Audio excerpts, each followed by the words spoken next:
today's class. Last class we have discussed the law of chemical combination.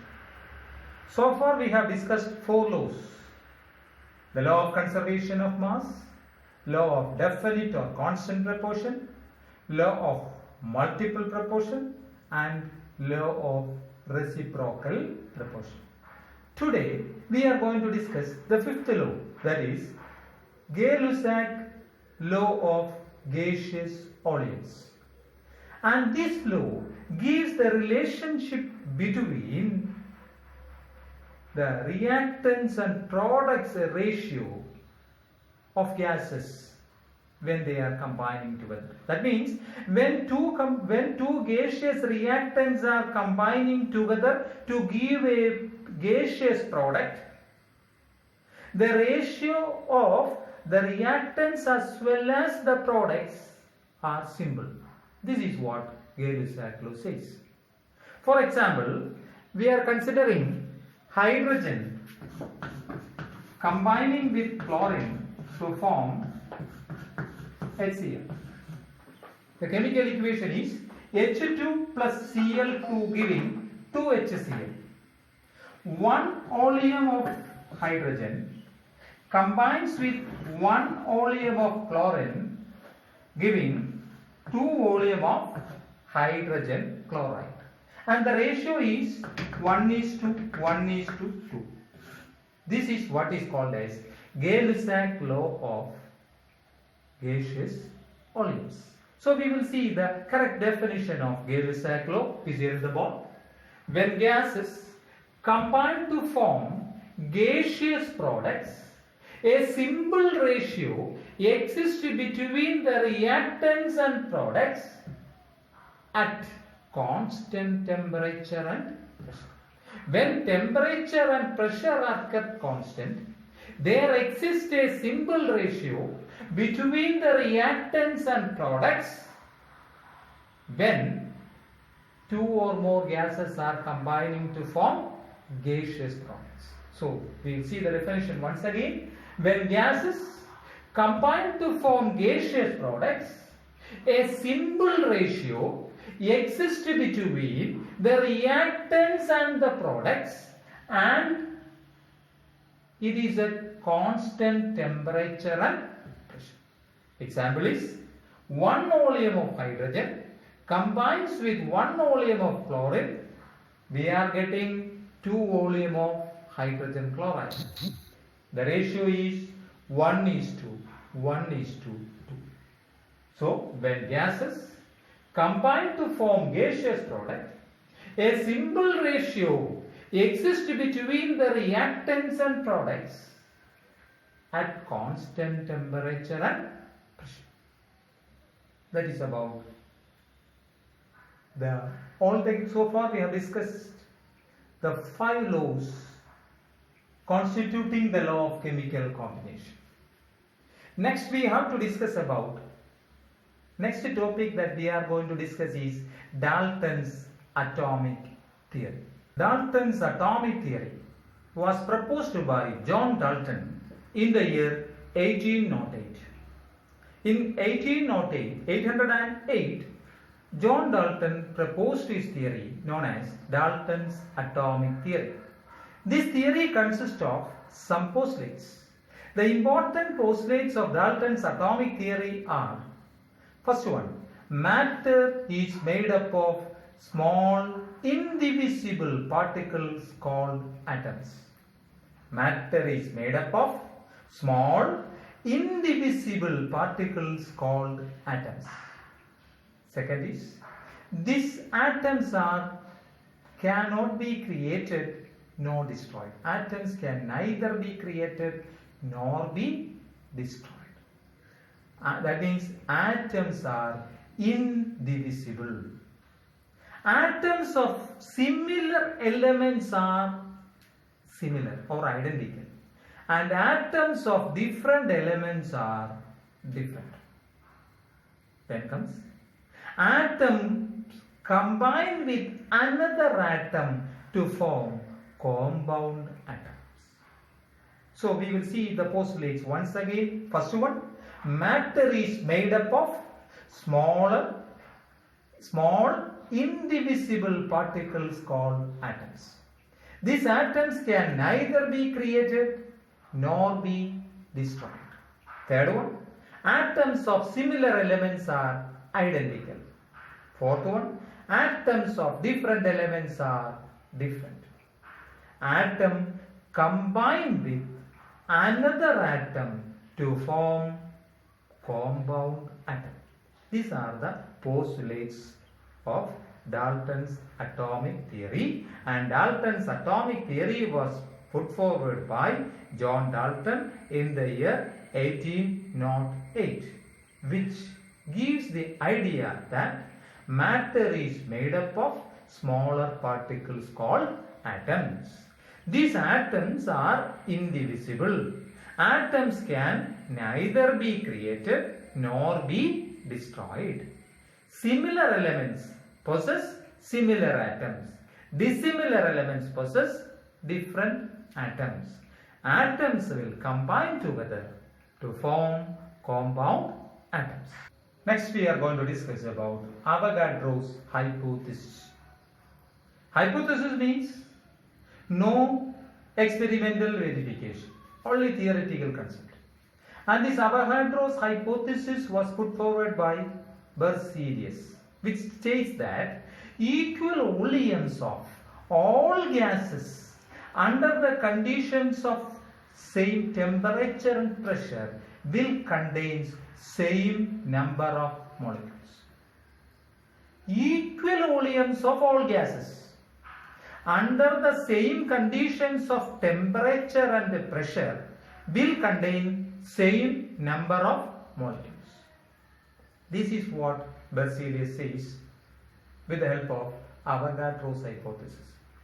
For example, equal volumes of all gases. What does it mean? If we are taking under 10 cc of hydrogen, 10 cc of oxygen, then the volume is seen to be the same.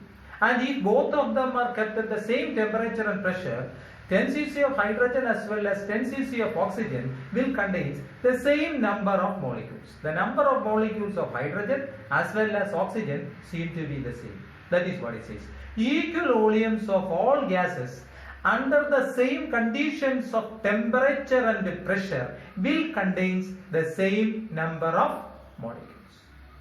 And what are the applications of this Avogadro's hypothesis? First one, determination of atomicity of gases. What is meant by atomicity? A-T-O-M-I-C-I-T-Y, atomicity. Atomicity means number of atoms present in a molecule or compound. Total number of atoms, that is what is called as atomicity. So in a gaseous molecule, how many atoms are there? Very easy for us to calculate with the help of this Avogadro's hypothesis. Second is determination of molecular formula of gases. The molecular formula of gases can be easily calculated with the help of Avogadro's hypothesis. So, Avogadro's hypothesis was put forward by Berzelius. Equal volumes of all gases under the same conditions of temperature and pressure will contain the same number of molecules. The applications are, first one, determination of atomicity of elementary gases. Atomicity means number of atoms.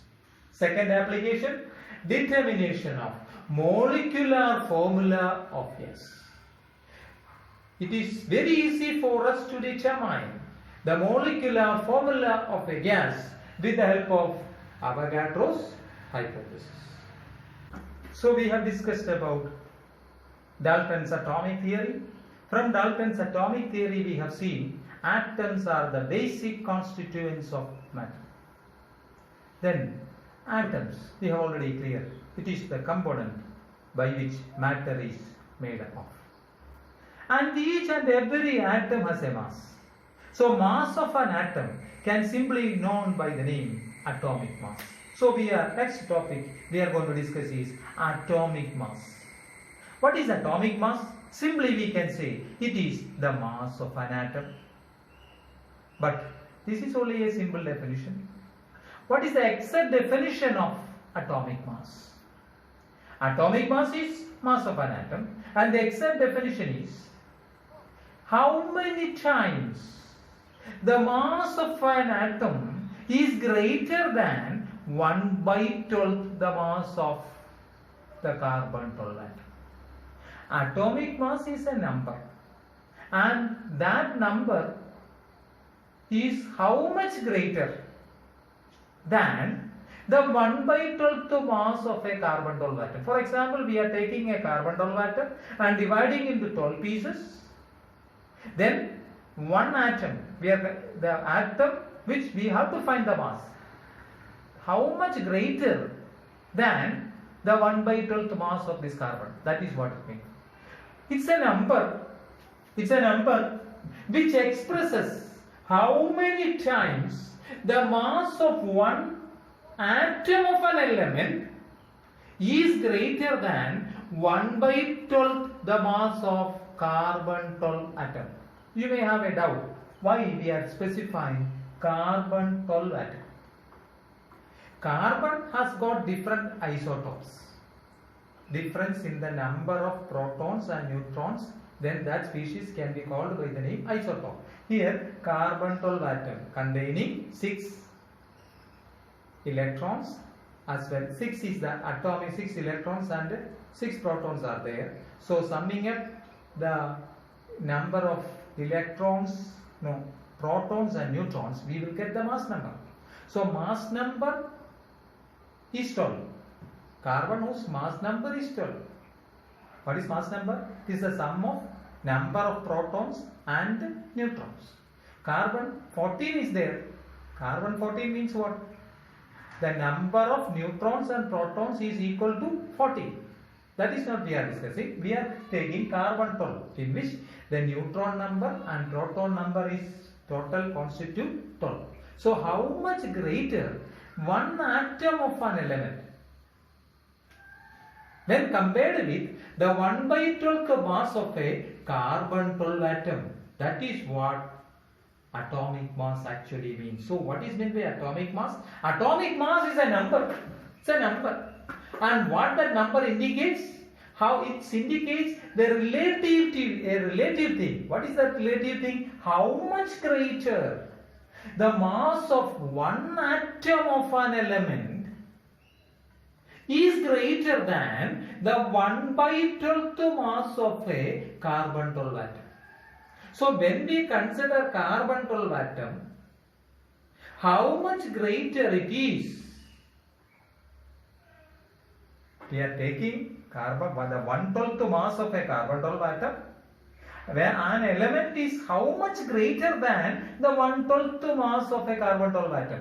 That number we can call as the atomic mass of that element. So what is atomic mass? Atomic mass is a number which expresses how many times the mass of one atom of an element is greater than the 1/12 mass of a carbon 12 atom. That means atomic mass is equal to mass of one atom of element divided by 1/12 into mass of one atom of carbon.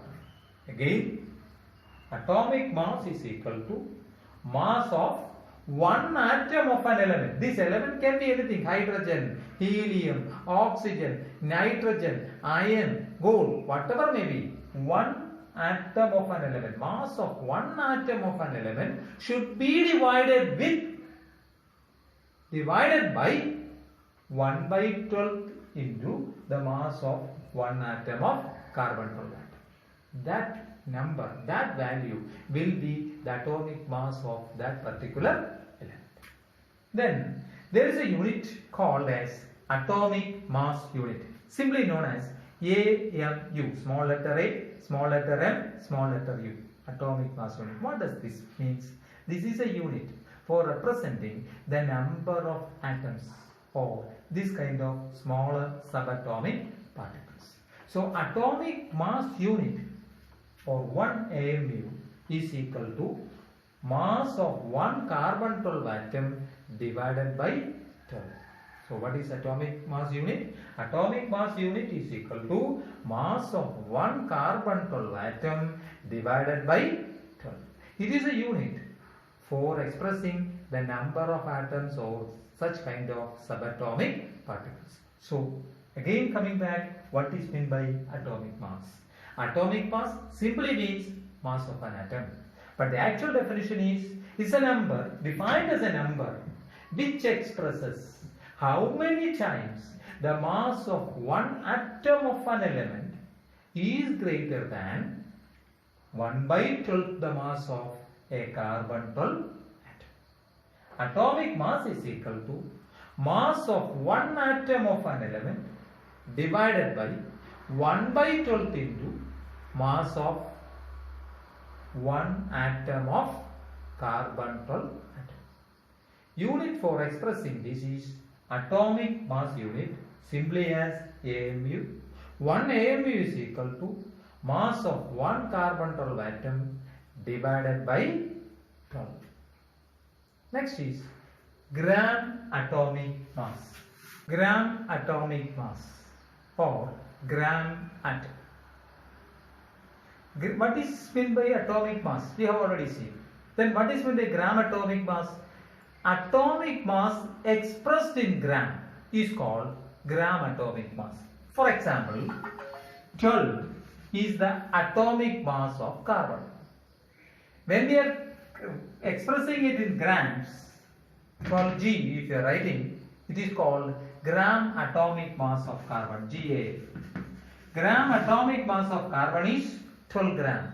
Gram atomic mass of oxygen is 16 gram. Gram atomic mass of hydrogen is 1 gram. That is what atomic mass expressed in gram is called gram atomic mass. Then our next aim is to find how many number, in order to find the number of gram atoms. Our aim is to find the number of gram atoms. There is an equation for that. Is there mass in grams divided by gram atomic mass. Mass in gram divided by gram atomic mass. For example, we have to find out that how many, we have to find the number of gram atoms in 12 gram of carbon. 12 gram of carbon, 24 grams of carbon contains how many number of gram atoms? What is our equation? Mass in gram divided by gram atomic mass. Atomic mass expressed in gram is called gram atomic mass.